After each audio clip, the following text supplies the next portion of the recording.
manque cette semaine, Axe.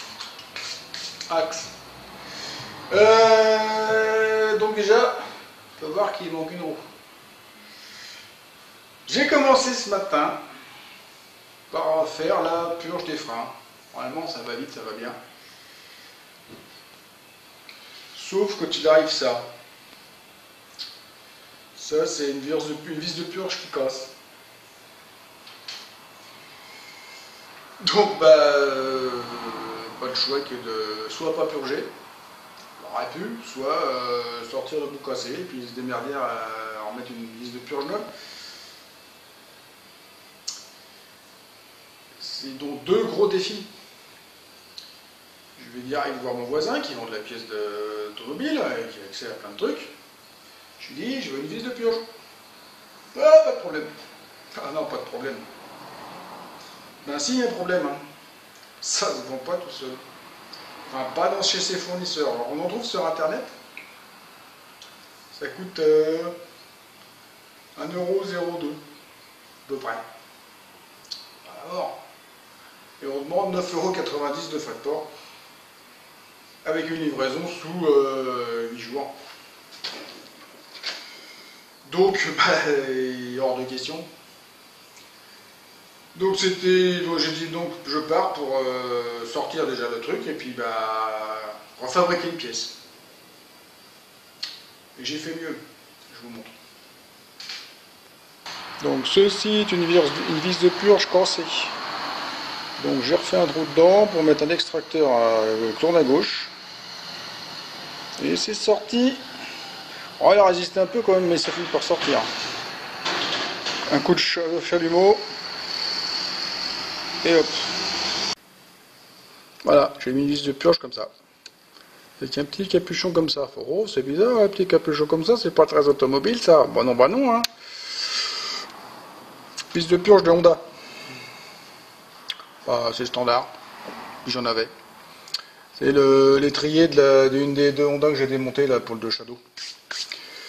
Donc comme l'étrier était vieux et pas grippé, mais bon, j'en avais pas l'utilité, j'ai piqué le truc. Au pire, je rachèterais un vis de purge chez Honda et je leur montrerai. C'est pas grave. Voilà, si vous voulez vous dépanner sur votre AX, vis de purge chez Honda, c'est peut-être plus facilement dispo. Voilà. Sinon, je suis en négociation pour avoir des pneus. Ouais, c'est bien d'avoir des pneus. Soit c'est du neuf chez Adrien à côté, soit c'est de la deuxième monte, la deuxième main, enfin chez un grossiste de pneus. Il faut encore que je négocie les tarifs pour être moins cher que du neuf. Mais du neuf, avoir de la grande marque pour le prix d'un truc chinois ou pas terrible. Enfin, pas terrible, si, c'est pas mal, mais c'est pas d'une grande marque. Voilà, donc je suis en négociation pour l'instant. Voilà, donc pour l'instant, je voulais m'attaquer à la faire belle. Parce que c'est bien de la sortir, qu'elle roule. Il faut qu'elle soit belle, il faut qu'elle soit belle. Donc, plastique, peinture, on va essayer de tout faire propre. Maintenant, j'ai une belle lustreuse. Ouais. On va remonter la roue, puis on s'y met. Donc là, on voit bien que la peinture, elle est complètement ternie. Bon, bref. Les années de stockage, la lumière, le machin, l'epsidé, tout patin couffin. J'avais contacté, il y a un moment déjà, c'était avant les vacances, parce que je savais que j'allais avoir à la lustrer, les fabricants de produits pour lustrer. Les grands. Il n'y en a pas beaucoup, il y en a quelques-uns. On les voit sur les salons souvent. J'ai envoyé un mail parce qu'ils font des partenariats, hein, et d'autres y arrivent. Donc j'ai envoyé un mail en expliquant mon truc et que si vous voulez faire la publicité de leurs produits, soit ils m'envoyaient, soit ils venaient avec un technicien, puis on faisait la voiture. Même pas une réponse par la négative. Tant pis pour eux. Je vais passer mes vieux produits. Ça doit être un truc de chez Leclerc. Ça c'est quoi? Je sais pas, il n'y a même plus d'étiquette. Je sais pas, ça vient du camion. Mais ça, c'est le produit que j'avais utilisé pour le disco. Bon, on va faire comme ça. Hein. On va commencer par celui-là.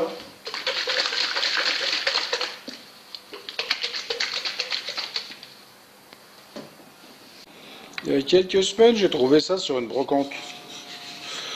Pour une poignée d'euros. Une lustreuse. Il y avait un coton dessus, bon, un peu tout sec, plein de poussière. Bon, il est un peu morflé avec le stockage, mais bon. Je l'ai déjà testé sur des vieux bouts de C15 qui me restaient, ça marche bien. Mais bon, normalement, ça en met des pattes dessus, et chaque coton a une patte attribuée. Moi, je vais me servir du coton. Et dessus, rappelez de mes chaussettes. La méthode de la chaussette que j'avais utilisée pour le disco. Et ben, on va prendre la même. Hop.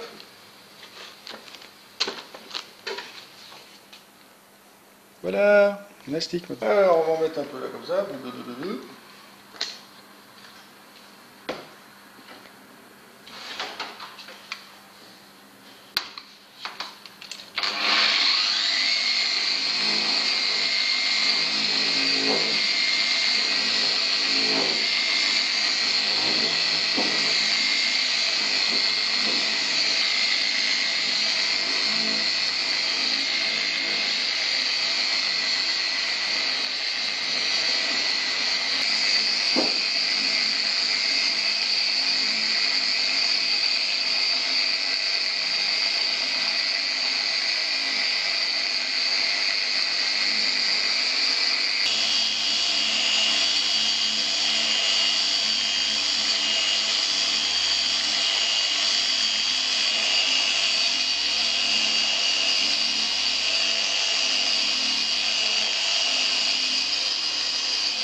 Voilà, ça c'est fait, là c'est pas fait.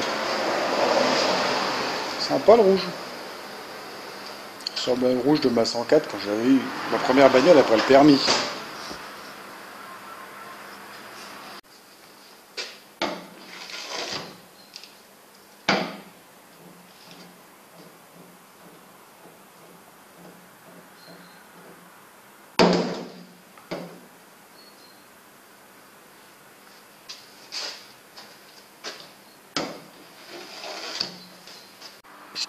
Quelques heures plus tard.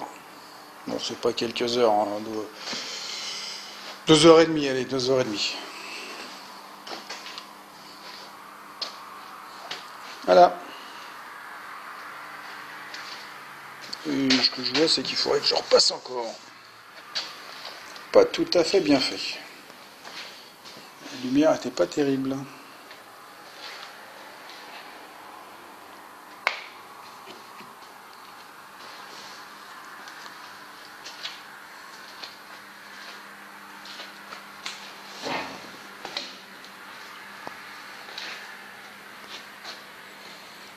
Je fasse encore les plastiques, les carreaux. Et que je reprenne l'autre côté, là où ça s'est pas super bien fait.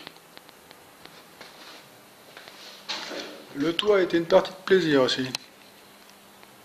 Parce que c'est le toit. Bon, bah une voiture rouge. Alors maintenant, on va s'attaquer au pare-choc. Bon, ils ont tout blanchi, tout machin là.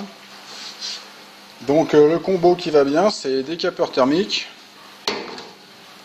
et le polytrol.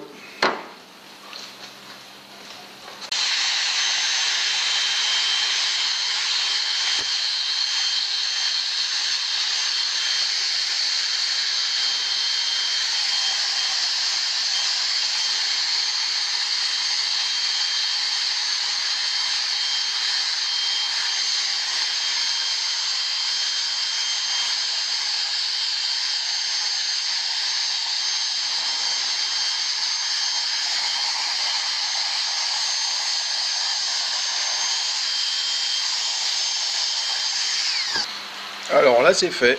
Hop hop hop hop hop, j'ai fait jusque là. Bah je suis arrêté là, on voit bien. Hein. Et là bah c'est pas fait. Donc là décapeur thermique et après du polytrol. On laisse sécher. On remet un coup tout à l'heure parce que là ça rentre dans le plastique. On en remet un coup puis après on enlève le superflu puis ça va tenir des années. Donc là j'ai fait aussi la calandre. Donc elle était comme ça toute passée, et puis là pareil, la couleur ressort. C'est teinté dans la masse, donc on peut faire ce qu'on veut, on peut frotter. Quand c'est blanchi, c'est blanchi. Donc bah pare-choc fait, pare-choc, pare-choc, pare-choc. Hop, et rétro, et baguettes. Pare-choc arrière.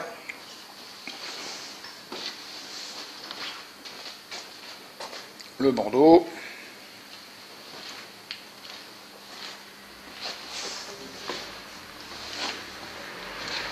La baguette latérale. Pareil, comme l'autre côté. On voit moins bien parce que c'est foncé. Hop.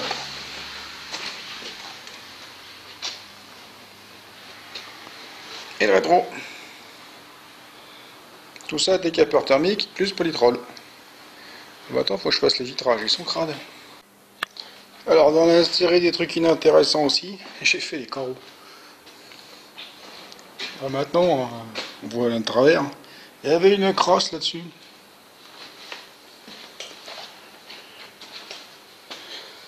J'en ai profité pour nettoyer, j'ai fait les carreaux aussi à l'intérieur, j'en ai profité pour mettre un coup de chiffon.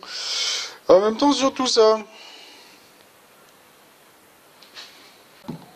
Bon là il y avait un enfoncement, ça, il y a eu un choc. Donc j'ai démonté tout l'intérieur et je l'ai ressorti. Bon c'est pas top top mais bon, pour faire top il faudrait planer et pour planer ça nique la peinture. Donc là j'ai juste tapé l'intérieur avec des petits bouts de bois, doucement. Ça va faire venir la bosse à l'envers, enfin presque bien. Là maintenant on va s'attacher, c'est d'enlever les rayures, parce que ça a frotté, c'est moche. J'ai de l'efface rayures, je sais pas ce que ça va donner. Bon alors j'en ai deux, hein. Les deux viennent de chez Monsieur Edouard. Des vieux tubes.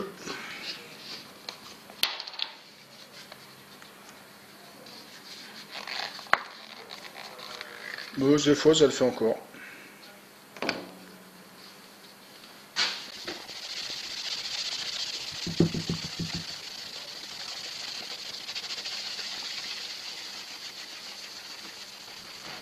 Alors pour les rayures, mais ça va peut-être les atténuer. Ouh, c'est très rouge.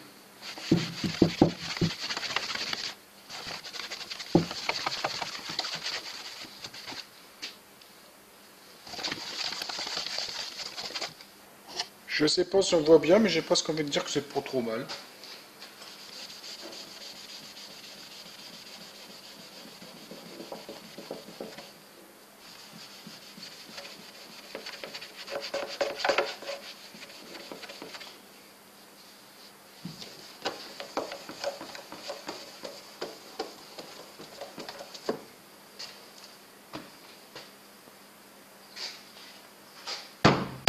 On n'aimera pas le choc.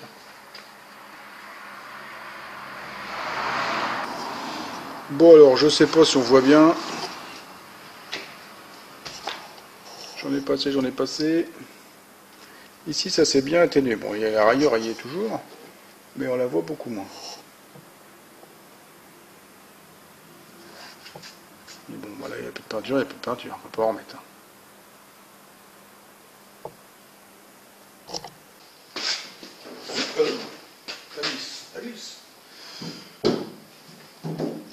Bon, on va s'arrêter là-dessus pour cette vidéo-là.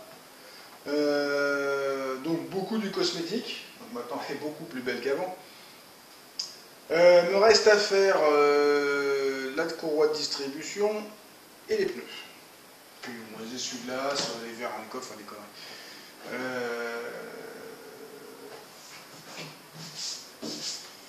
La dernière fois, on était resté sur le fait qu'elle fumait.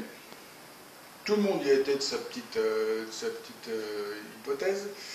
Avec moi je suis sûr, il ne faut jamais être sûr de rien. Je soupçonne fortement les joints de queue de soupape. C'est la maladie sur ces moteurs-là.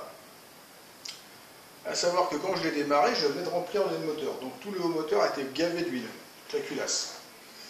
Donc en fait, les soupapes baignaient dans l'huile, enfin bon, le temps que ça descende. Quand j'ai fait mon deuxième démarrage, j'ai fait tourner sans accélérer. Elle a tourné un quart d'heure sans fumer. C'était 2 heures ou 2 heures et demie après. C'était bien après la pause déjeuner. Et là, ça fumait pas. Ça s'est mis à fumer. On le voit d'ailleurs dans les vidéos. Je me suis aperçu de ça, je n'avais pas fait gaffe. C'est que dès que ça accélérait, ça fumait pas. Dès que j'enlevais le pied, on voyait un petit panache de fumée blanc qui arrivait. Puis bon, plus ça arrivait, plus ça arrivait, plus ça arrivait. Puis ben, ça se mettait vraiment à arriver. Et c'est vraiment à la levée du pied. Donc il dit levée du pied, il dit aspiration au moment de la décélération. Donc joint queue de soupape à mon avis. Les segments, j'y crois pas. Ça fumera vraiment tout le temps. Bon. Le joint de culasse peut-être. À savoir que de toute façon, pour faire les joints de queue de soupape, il faut démonter la culasse. Donc on verra. Si c'est pas l'un, c'est l'autre, mais on fera tout en même temps. Comme ça, bah, on sera sûr. Mais pour l'instant, je vais rouler comme ça. Si je vois qu'elle ne chauffe pas, rien du tout, joint de queue de soupape, ça va tempérer. Hein. J'ai roulé longtemps, ma 205 GTI, elle fumait pareil, beaucoup moins, mais avec les joints de soupape, j'ai dû faire 25 000 km comme ça, mais par contre, il faut remettre de l'huile tous les 1000 bornes. Quoi. Comme ça. Voilà, ça c'était pour la mise au point. Pour la couleur, vous avez l'impression que ça brille vraiment, mais c'est loin d'être bon. C'est un brillant direct, de toute façon, c'est pas un vernis, ça ne sera jamais profond. Donc je ne vais pas non plus trop frotter, parce que je ne veux pas non plus trop rentrer dans la peinture. Ça me suffira bien pour l'instant. Elle est propre, elle est présentable. De toute façon, elle va coucher dehors, elle va servir sous la pluie, donc de toute façon, c'est très bien. On y remettra un coup peut-être plus tard, et puis voilà, de toute façon, elle va être maltraitée pour l'instant. Le jour où j'ai envie de la passer en blanc, je me pose toujours des questions, c'est vraiment je vais la repeindre complètement en blanc. C'est plus sympa en blanc, mais j'aurais peut-être dû trouver une voiture blanche. Bon, j'ai mis celle-là. Le rouge, je m'y suis fait. Il ressemble beaucoup au rouge de ma première voiture, ma 104. Une GL6, qui était rouge aussi. Peu le même genre, certainement pas le même, mais le même genre. Voilà. Et je crois que là-dessus, c'est tout. Donc là, j'attends pour les pneus. J'ai pas de réponse. J'attends plusieurs devis, donc voilà. Puis je vais avancer doucement. Moi, la distribution, je vais la faire parce que j'ai pas envie de péter le moteur. Pas grave, s'il faut démonter la culasse, on la détendra. C'est pas terrible, mais tant pis. Ce sera comme ça. Puis voilà, donc prochain épisode, je pense que ça va être la distribution puis les pneus.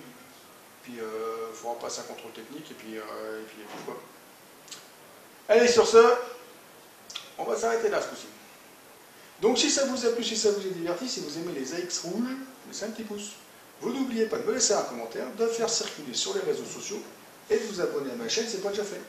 Et pour tous ceux qui veulent me joindre, tous les liens sont en dessous dans la description. Allez, au revoir, à la prochaine. Moi, je vais continuer à faire du surf sur ma carrosserie.